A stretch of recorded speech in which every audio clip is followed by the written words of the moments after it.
Let's come to you here in the studio.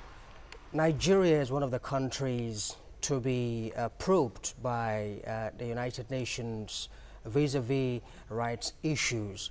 We have the issue of, quite a number of issues raised by the United Nations, lack of obedience to court orders, you know, and all of that. We have the issue of Ex-Zakzaky, whom court has asked to be released, but is still in there. detention. And then we also have instances of brutality by the police. But what I want to ask is, let's look at the role of the press as well, vis-a-vis what happened in Abuja sometime last week, where a woman voluntarily, on her own volition, got to DSS office and then eventually what many condemned as abuse of her own right. The press, you know, focusing on her while she wanted to keep herself veiled, but the press eventually, you know, focused on her, and then how do you look at instances like that? Right. Is there a sense in which the press is also culpable? Well, I believe the press must have been invited. The press will not just be in the DSS office. I believe they were invited by DSS to cover it. Now, human rights all over the world frown on trial by the press, trial by the public, because they are sequence, they are process through which if somebody is a suspect, you must go through investigation and trial. Now, parading suspects through the press, parading suspect is something that is not acceptable, actually.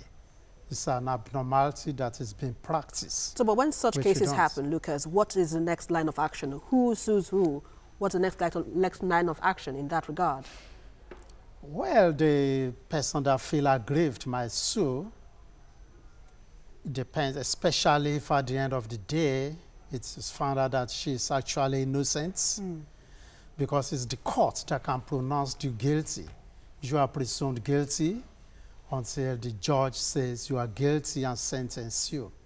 So if by now you are being tried by the DSS or police or whoever is doing the parading, then that is not, because you are taking upon yourself the duty of the court to conduct trial. It's the court that was supposed to conduct trial of any suspects, of any offense that you might have conducted. So sorry for Ikechukwu, but what's the next, what should be the ideal way in handling suspects? If, for instance, now, you know, we have cases where police parade suspects and they say, okay, they caught this person to be, you know, he's a criminal and all of that. What is the ideal process for parading suspects? Is it that the media shouldn't take up such stories, or there should be a kind of unveiling of these ones whenever they are being paraded before newsmen to be taken up for news items?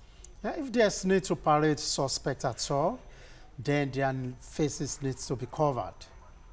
And there is no need for the press to go to them and be interviewing them, because this is a matter that they are just suspects. They have not been proven guilty. Right. So you cannot say, you cannot say categorically that they are guilty of the offense right there. They might have their own story to tell. So in that case, if you say that you want to parade any suspect at all, to know that, okay, you are walking, you need to cover their faces. You need to block the visage.